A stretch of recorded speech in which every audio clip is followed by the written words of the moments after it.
Federalist papers. This was the attitude at the time.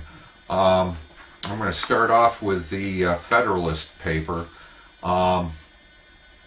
It was a general direction or introduction for the Independent Journal, and it was done by Alexander Hamilton.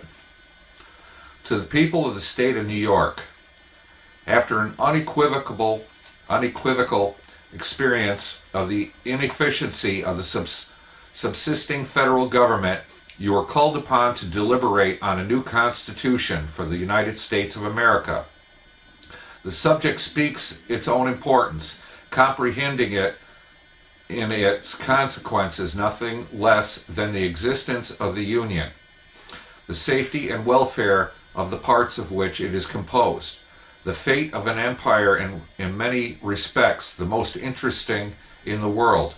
It has been frequently remarked that it seems to have been reserved to the people of this country, by their conduct and example, to decide the important question whether societies of men are really capable or not of establishing good government from reflection and choice,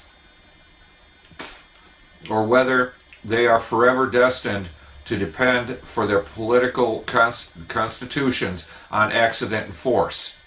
If there be any truth in the remark, the crisis at which we are arrived may with prosperity be regarded as an era in which that decision is to be made, and a wrong election of the part we shall act may, in this view, deserve to be considered as the general misfortune of mankind. This idea will add the inducements of philanthropy to those of patriotism, to heighten the solicitude which all considerate and good men must feel for the event. Happy will it be if our choice should be directed by a judicious estimate of our true interests, unperplexed and unbiased by considerations not connected with the public good. But this is a thing more ardently to be wished than seriously to be expected. The plan offered to our deliberations affects too many particular interests, innovations upon too many local institutions, not to involve in its discussion a variety of objects foreign to its merits, and of views, passions, and prejudices little favorable to the discovery of truth. Among the most formidable of the obstacles which the new Constitution will have to encounter may readily be distinguished the obvious interest of a certain class of men in every state to resist all changes which may hazard a diminution of the power, emolument, and consequence of the offices they hold under the state establishments, and the perverted ambition of another class of men who will either hope to aggrandize themselves by the confusions of their country, or will flatter themselves with fairer prospects of elevation from the subdivisions of the empire into the several partial confederacies than from its union under one government. It is not, however, my design to dwell upon observations of this nature. I am well aware that it would be disingenuous to resolve indiscriminately the opposition of any set of men merely because their situations might subject them to suspicion, into interested or ambitious views. Candor will oblige us to admit that even such men may be actuated by upright intentions, and it cannot be doubted that much of the opposition which has made its appearance, or may hereafter make its appearance, will spring from sources, blameless at least, if not respectable, the honest errors of minds led astray by preconceived jealousies and fears. So numerous indeed, and so powerful are the causes which serve to give a false bias to the judgment, that we, upon many occasions, see wise and good men on the wrong as well as on the right side of questions of the first magnitude to society. This circumstance, if duly attended to, would furnish a lesson of moderation to those who are ever so much persuaded of their being in the right in any controversy. And a further reason for caution in this respect might be drawn from the reflection that we are not always sure that those who advocate the truth are influenced by purer principles than their antagonists. Ambition, avarice, personal animosity, party opposition, and many other motives are not more laudable than these, are apt to operate as well upon those who support as those who oppose the right side of a question. Were there not even these inducements to moderation, nothing could be more ill-judged than that intolerant spirit which has, at all times, characterized political parties. For in politics, as in religion, it is equally absurd to aim at making proselytes by fire and sword. Heresies in either can rarely be cured by persecution. And yet, however, just these settled sentiments will be allowed to be. We have already sufficient indications that it will happen in this as in all former cases of great national discussion. A torrent of angry and malignant passions will be let loose. To judge from the conduct of the opposite parties, we shall be led to conclude that they will mutually hope to evince the justness of their opinions and to increase the number of their converts by the loudness of their declamations and by the bitterness of their invectiveness. An enlightened zeal for the energy and efficiency of government will be stigmatized as the offspring of a temper fond of despotic power and hostile to the principles of liberty, an over-scrupulous jealousy of danger to the rights of the people, which is more commonly the fault of the head than of the heart, will be represented as mere pretense and artifice, the stale bait for popularity at the expense of the public good.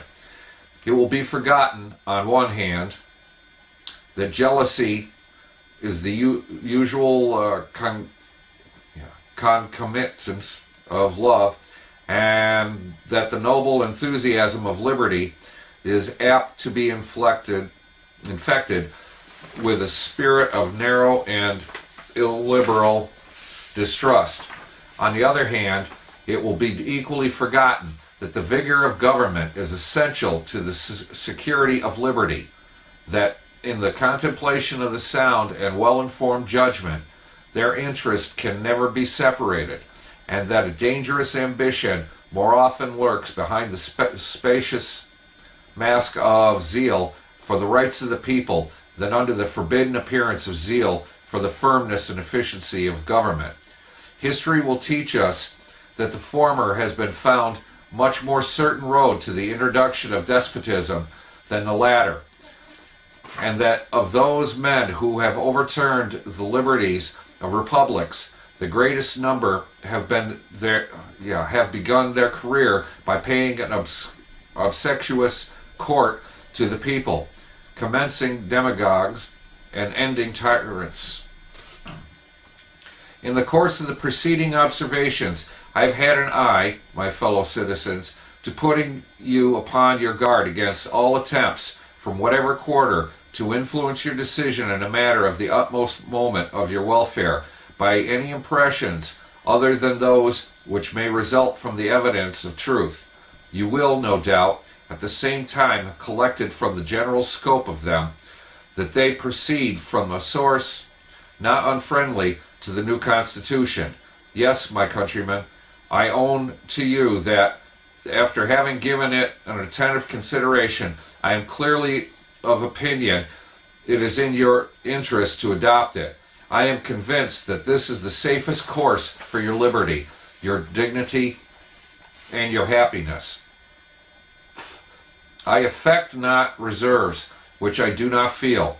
I will not amuse you with an appearance of deliberation when I have decided. I frankly acknowledge to you my convictions, and I will freely lay before you the reasons on which they are founded. The consciousness of good intentions disdains ambiguity. I shall not, however, multiply professions on this head. My motives must remain in the depository of my own breast. My arguments will be open to all and may be judged by all. They shall at least be offered in a spirit which will not disgrace the cause of truth. I propose in a series of papers to discuss the following interesting particulars: the utility of the Union to your political prosperity, the insufficiency of the present Confederation to preserve that Union, the necessity of a government at least equally energetic with the one proposed to the attainment of this object, the conformity of the proposed Constitution to the true principles of Republican government, its analogy to your own state constitution, and lastly, the additional security which its adoption will afford to the preservation of that species of government, to liberty and to prosperity and property. In the progress of this discussion, I shall endeavor to give a satisfactory answer to all the objections which shall have made their appearance, that may seem to have any claim to your attention. It may perhaps be thought superfluous to offer arguments to prove the utility of the Union, a point no doubt deeply engraved on the hearts of the great body of the people in every state, and one which it may be imagined has no adversaries.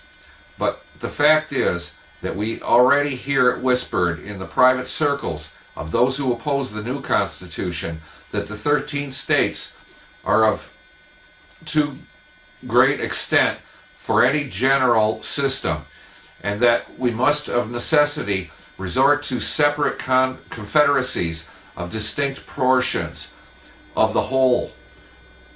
This doctrine will probably be gradually propagated till it has votaries enough to countenance and open avowal of it. For nothing can be more evident to those who are able to take an enlarged view of the subject than the alternative of an adoption of the new Constitution or a dismemberment of the Union. It will therefore be of use to begin by examining the advantages of that Union, the certain evils, and the probable dangers to which every state will be exposed from its dissolution. This shall accordingly constitute the subject of my next address.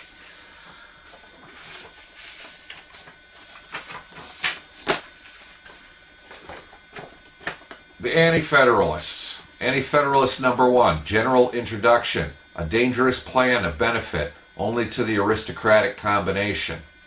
From the Boston Gazette and Country Journal, November 26, 1787. I am pleased to see a spirit of inquiry burst the band of constraint upon the subject of the new plan for consolidating the governments of the United States, as recommended by the late convention. If it is suitable to the genius and habits of the citizens of these states, it will bear the strictest scrutiny. The people are the grand inquest, who have a right to judge of its merits.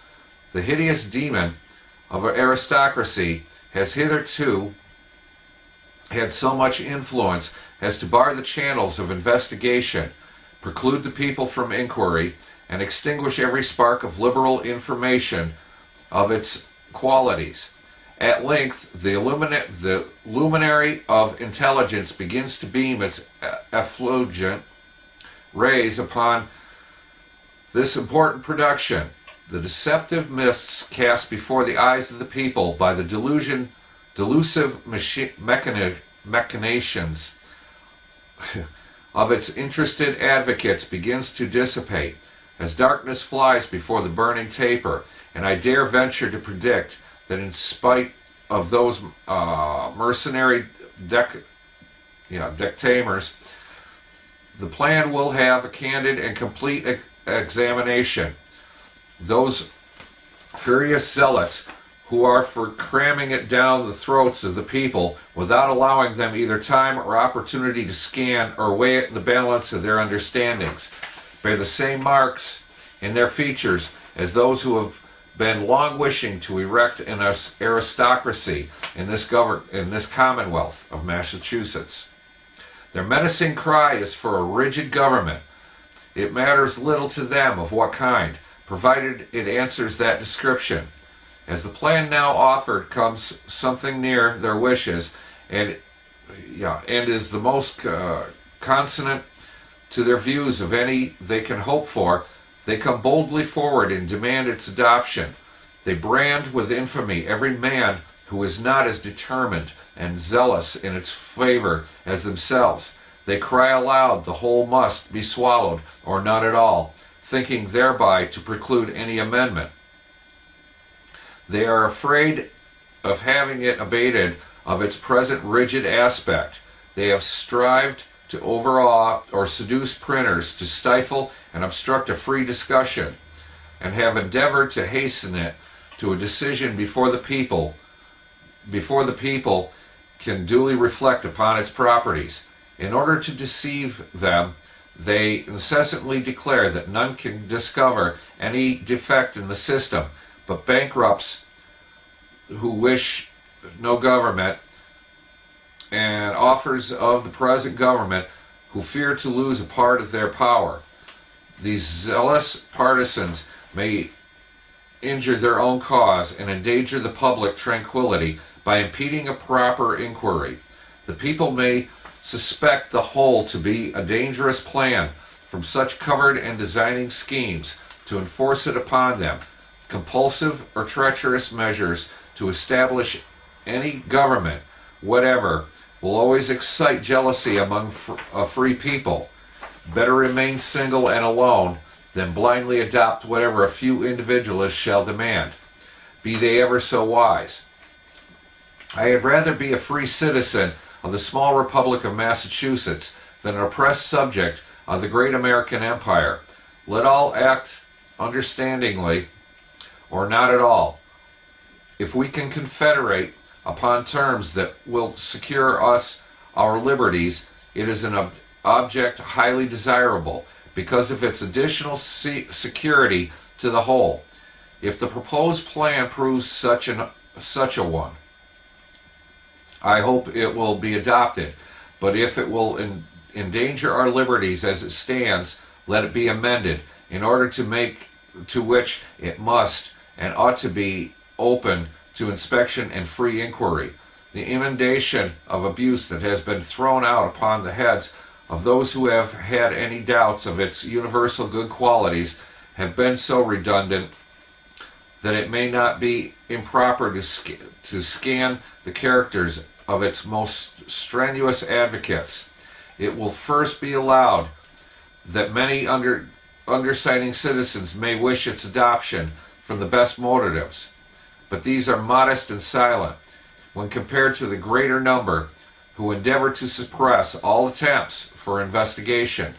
These violent partisans are for having the people gulp down the gilded pill blindfolded, whole, and without any qualification whatever. These consist generally of the noble order of Senectulists, holders of public securities, men of great wealth and expectations of public office, bankers and lawyers. These, with their train of dependents, form the aristocratic combination. The lawyers in particular keep up an incessant declamation for its adoption. Like greedy grungeons, they long to satiate their voracious stomachs with the golden bait. The numerous tribunals to be erected by the new plan of consolidated empire will find employment for 10 times their present numbers. These are the loaves and fishes for which they hunger. They will probably find it suited to their habits, if not to the habits of the people. There may be reasons for having but few of them in the state convention, lest their interest should be too strongly considered. The time draws near for the choice of delegates.